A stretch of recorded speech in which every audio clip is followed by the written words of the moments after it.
Hello everyone, मेरा नाम है सिड मिश्रा और करंट सिड के आज के सेशन में आप सभी का स्वागत करता हूं। आज की कुछ हेडलाइंस हैं, ये देख लीजिए प्लीज़ और सेशन स्टार्ट करते हैं हम लोग। तो पहली न्यूज़ है, पर्सनल डाटा प्रोटेक्शन बिल जो है उसको विड्रॉ कर लिया गया है। इसलिए विड्रॉ किया गया क्योंकि बहुत सारे अमेंडमेंट क्लॉज उसमें ऐड किए जा रहे थे और बहुत सारे क्लॉज थे उसके जो रिमूव किए जा रहे थे।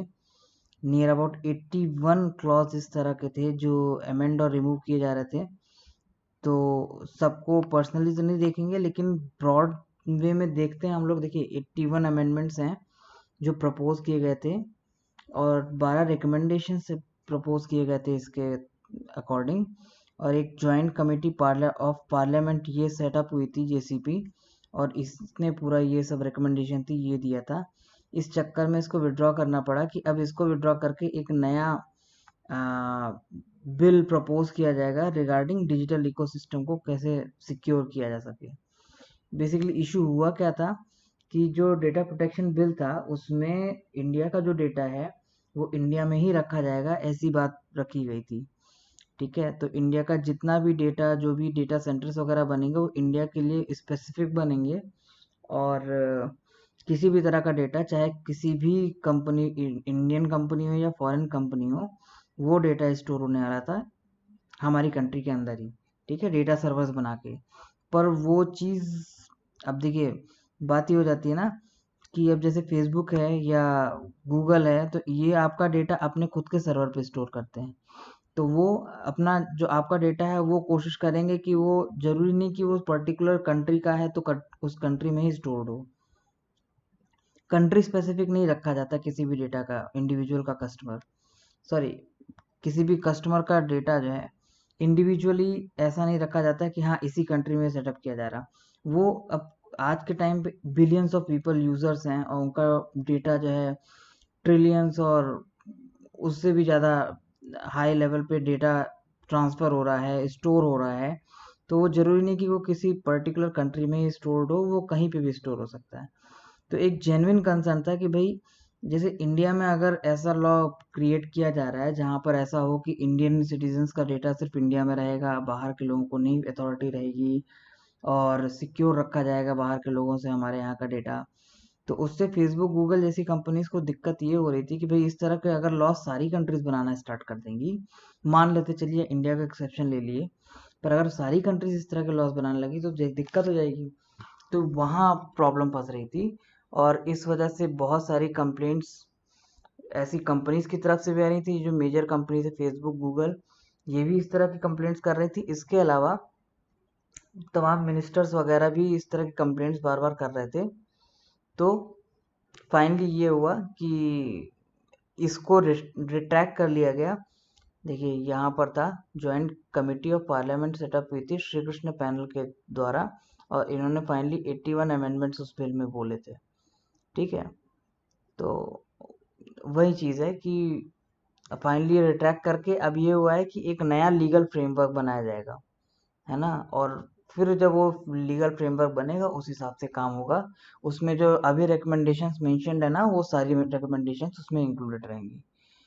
तो इसके बाद अब हम लोग चलते हैं नेक्स्ट न्यूज़ पे। तो mother's right to decide surname of child, basically Supreme Court ने अभी क्या हुआ, आंध्र प्रदेश हाई कोर्ट के जजमेंट से रिगार्डिंग एक प्ली आई थी सुप्रीम कोर्ट के पास।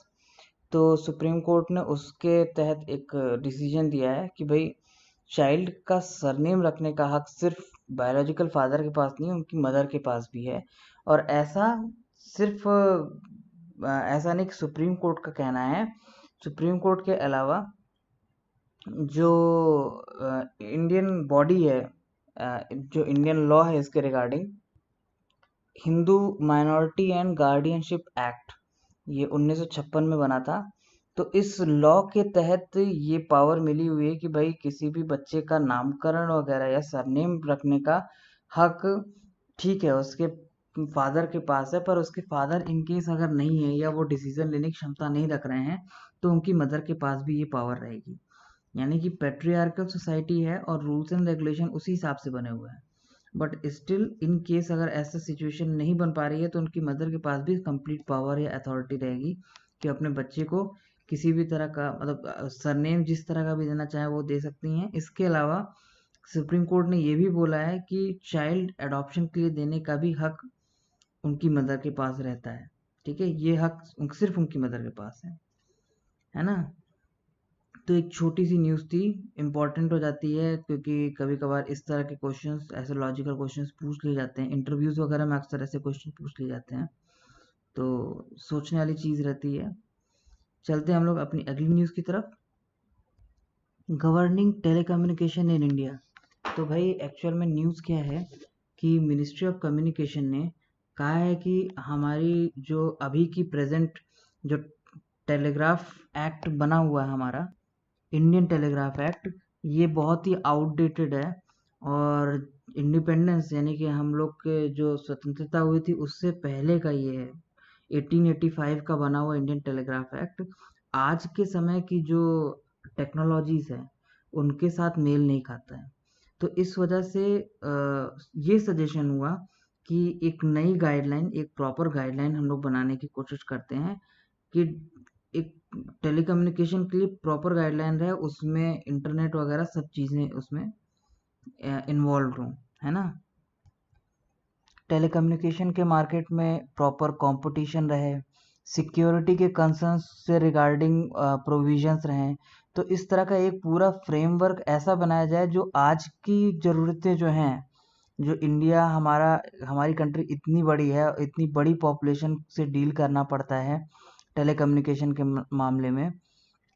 आपको पता है इंडिया के पास वर्ल्ड का सेकेंड लार्जेस्ट बेस है, मतलब टेक्नोलॉजी बेस है, जो कंज्यूमर है यहाँ पर वो सेकेंड लार्जेस्ट नंबर में है सब्सक्राइबर्स के मामले में। मतलब कि इंडिया के इंटरनेट यूजर्स जो हैं, सब्सक्राइबर्स जो हैं इंटरनेट यूजेज के, वो वर्ल्ड के कंपैरिजन में सेकेंड लार्जेस्ट नंबर पे आते हैं ये कंट्री हमारी। तो इस वजह से इस तरह का एक फ्रेमवर्क बहुत ज़्यादा इम्पोर्टेंट हो जाता है। और बहुत छोटी सी न्यूज़ थी, हम लोग चलते हैं अपने अगले टॉपिक पर। तो ट्यूनीशिया में अभी रिसेंट में प्रोटेस्ट वगैरह चल रहे हैं और नया कॉन्स्टिट्यूशन वहाँ पर इंट्रोड्यूस किया जा रहा है, जिसमें अब प्राइम मिनिस्टर की जगह प्रेसिडेंशियल सिस्टम पूरा क्रिएट किया जाएगा, है ना। तो क्या है इशू पूरा, हम लोग एक बार देखते हैं, चलिए। तो हुआ ये है कि ट्यूनीशिया में जो अभी करंट प्रेसिडेंट काइस सईद हैं, उन्होंने क्या किया है, सिस्टम कम्प्लीटली चेंज कर दिया है। जो पार्लियामेंट्री सिस्टम था उससे वापस अब प्रेसिडेंशियल सिस्टम पे हम लोग, मतलब वो लोग पहुंच गए हैं। और उन्होंने खुद से प्रेसिडेंट प्रॉपर अपॉइंट करके, और अब वही चीज़ है कि डेमोक्रेसी वहाँ पर ओवर हो गई है। और यहाँ पर जो इम्पोर्टेंट चीज़ मुझे देखने को मिली थी वो थी अरब स्प्रिंग रेवोल्यूशन। तो 2010-11 में अरब स्प्रिंग रेवोल्यूशन एक हुआ था। ये बेसिकली कहाँ कहाँ हुआ था, एक तो ट्यूनीशिया में हुआ था और दूसरा जो हुआ था इजिप्ट में हुआ था दूसरा। तो इन दोनों जगहों पर ही काफ़ी ज़बरदस्त प्रोटेस्ट हुआ था, प्रो डेमोक्रेटिक प्रोटेस्ट हुए थे उस टाइम पर। और काफ़ी लंबा और तगड़ा स्ट्रगल चला था, तब जाके 12 में डेमोक्रेसी स्टैब्लिश हुई ट्यूनीशिया में। लेकिन वहाँ की इकोनॉमिक कंडीशन इतनी ख़राब है कि वापस अब आज के टाइम पर देखिए प्रेसिडेंशियल सिस्टम वहाँ पर वापस लागू हो रहा है। जब भी किसी कंट्री की इकोनॉमी डिस्टर्ब होती है ना, तो उससे उसका जियोपॉलिटिकल जो सिनेरियो होता है वो भी काफ़ी डिस्टर्ब होता है। आप देखो तो श्रीलंका में भी अभी रिसेंट में ऐसे तक पलट हुआ है, फिर इसी तरह से ट्यूनीशिया में भी देखने को मिल रहा है। तो ये हमेशा रहता है, इसीलिए कोई भी कंट्री अपनी इकोनॉमिक रिसोर्सेज को, अपनी इकोनॉमिक पावर को हमेशा स्टेबल करके रखने की कोशिश करता है। चलते हैं अब अपने अगली न्यूज़ पर, मॉडल टेनेंसी एक्ट। तो बेसिकली तो भाई ministry of housing and urban affairs ने मॉडल टेनेंसी एक्ट के बारे में स्टेटमेंट दिया कि सिर्फ 4 ऐसे स्टेट्स हैं जहां पर इसको इम्प्लीमेंट किया जा रहा है, आंध्र प्रदेश, तमिलनाडु, उत्तर प्रदेश और असम में। ठीक है, तो ऐसा क्यों है और क्यों मॉडल टेनेसी एक्ट को काफ़ी अच्छा माना जा रहा है ये तो देखिए इंडिया में लगभग 1 करोड़ घर ऐसे हैं जो वेकेंट हैं एज पर सेंसस 2011। मतलब 2011 में जो सेंसस हुआ था उस टाइम पर 1 करोड़ घर वेकेंट थे, और सिर्फ इस वजह से वेकेंट थे क्योंकि जो हम लोग के प्रेजेंट टेनेंसी नॉर्म्स जो हैं, अभी के नहीं पर 2021 में जो ये इंट्रोड्यूस किया गया था मॉडल टेनेंसी एक्ट, इससे पहले के जो नॉर्म्स थे उसमें ऐसा रहता था कि अगर किसी भी तरह से जो वहाँ पर टेनेंट है वो अगर उस घर पर 12 साल से ज़्यादा समय तक रह लेता है तो वो उसके ऊपर मालिकाना अधिकार जमा सकता है, अगर उसके पास सफिशिएंट प्रूफ है कि हाँ उस पर्टिकुलर प्रॉपर्टी से जो उसका ओनर है एक्चुअल, उसका कोई लेना देना नहीं है। मतलब कि सपोज एक्स का कोई रूम है ना, उसने वो रेंट पे दिया किसी टेनेंट को, है ना, और टेनेंट वहाँ पर रहा लगभग 11-12 साल रहा, और फिर उसने पोजेशन का केस डाल दिया कि ये मेरी प्रॉपर्टी हो गई है, तो ओनर क्लेम नहीं कर सकता उस जगह को अगर किसी भी तरह से उसका किसी तरह से रिलेशन नहीं है उस पर्टिकुलर प्रॉपर्टी से, तो एक्स का कोई रिलेशन नहीं है अगर, तो ठीक है। तो वही सिचुएशन यहाँ पर थी, तो उन सब चीज़ों को डिस्करेज करने की कोशिश की गई थी मॉडल टेनेसी एक्ट में, है ना, ताकि जो ओनर है वो लोग ज़्यादा फ्रैंकली और फ्री होकर अपने जो ये है रूम को टेनेंट्स को दे सकें, है ना। तो इसके जो मेन मेन प्रोविजंस थे एक बार को आप देखिए, तो रिटन एग्रीमेंट मैंडेटरी कर दिया गया था। इसके अलावा एक इंडिपेंडेंट अथॉरिटी बनाई गई थी और एक कोर्ट बनाया गया था इससे रिगार्डिंग, है ना। एक सेशन कोर्ट बनाया जा रहा था जो इन सब चीज़ों से रिलेटेड इश्यूज डिस्प्यूट्स जो हैं वो देख सकते हैं। इसके अलावा एक मैक्सिमम लिमिट लगाई गई सिक्योरिटी डिपॉजिट पर, है ना। तो वो लिमिट ये थी कि 6 महीने से ज़्यादा, आई एम सॉरी, 2 महीने से ज़्यादा का जो रेंट है उससे ज़्यादा का सिक्योरिटी डिपॉजिट जो ओनर है वो नहीं मांग सकता। इसके अलावा तमाम राइट्स और ऑब्लिगेशंस जो थे वो दोनों के लिए बनाए गए, लैंडलॉर्ड के लिए भी और टेनेंट्स के लिए भी। और लैंडलॉर्ड के लिए एक पॉइंट और रखा गया कि भाई 24 घंटे पहले नोटिस देना पड़ेगा अगर आपको घर खाली कराना है तो, ठीक है। और वैकेट करने के क्या मैकेनिज्म हो सकते हैं ये भी उसमें प्रॉपरली मेंशन किए गए थे।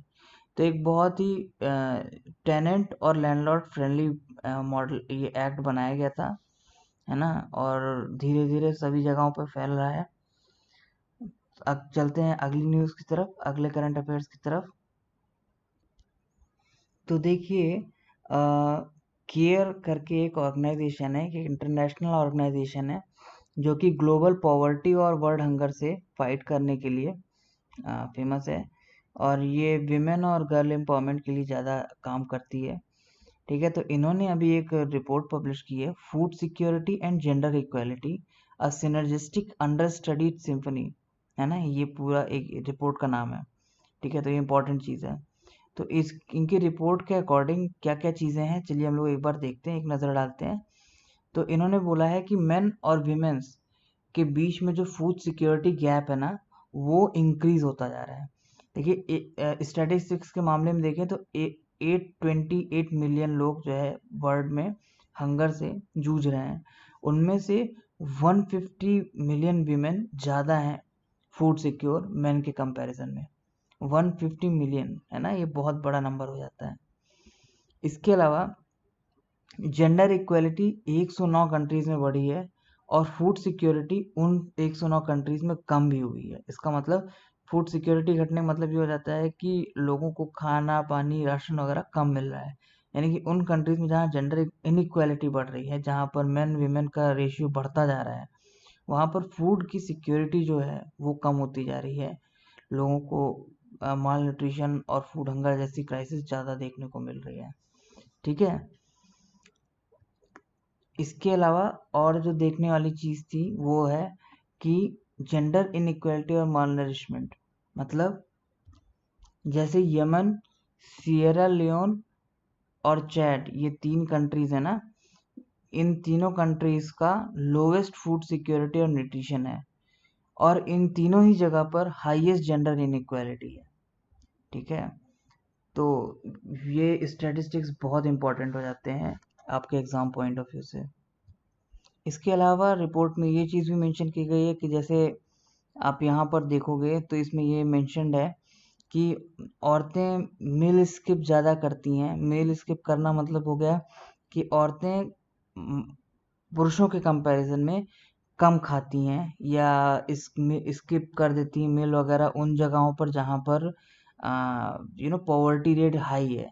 जैसे लेबनान के कंडीशन देखें तो वहाँ पर मेंशन्ड है कि कोविड पेंडेमिक के टाइम पर लेबनान में 85% लोगों ने अपना जो मील का अमाउंट था ना, जो उनका खाने का अमाउंट रहता था, वो कम कर दिया। जो क्वांटिटी थी, इनटेक क्वांटिटी थी, वो कम कर दिया। तो उनमें से भी 85% वीमेंस थी जिन्होंने अपना डाइट कम किया था, और मेन जो थे वो सिर्फ 50% ऐसे 57% ऐसे थे जिन्होंने एक्चुअल में अपना जो डाइट थी वो कम की थी। ठीक है, और औरतें जो हैं वो ज़्यादा पॉवर्टी फेस कर रही हैं और फूड सिक्योरिटी भी उनको इनसिक्योरिटी ज़्यादा झेलनी पड़ रही है। ठीक है, तो ये सब चीज़ें इस रिपोर्ट में मेंशन्ड है। इम्पॉर्टेंट हो जाता है आपके लिए कि केयर जो ऑर्गेनाइजेशन है वो क्या है और उसने कौन सी रिपोर्ट पब्लिश की है, ये सब चीज़ें इंपॉर्टेंट हो जाती हैं। फिर हम लोग चलते हैं अगली न्यूज़ की तरफ। तो अगली न्यूज़ है SDG 13 के लिए इंडिया क्या स्टेप्स ले रहा है। तो इसमें आप देखना चाहो, इसमें कुछ पढ़ने लायक कुछ खास है नहीं। ये चीज़ है कि भाई देखिए 17 SDG गोल्स हैं, उनमें जो 13 है वो क्लाइमेट एक्शन है, और क्लाइमेट एक्शन को लेकर अभी रिसेंट में इन्होंने स्टेटमेंट दिया है।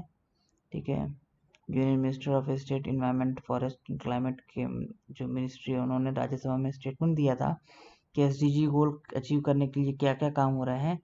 तो उसमें इम्पोर्टेंट हो जाता है कि SDG गोल 13 क्या है ना। तो ये बेसिकली क्लाइमेट चेंज से रिलेटेड जो भी इश्यूज हैं उनको अचीव करने के लिए, उनको रिजॉल्व करने के लिए SDG 13 बनाया गया था।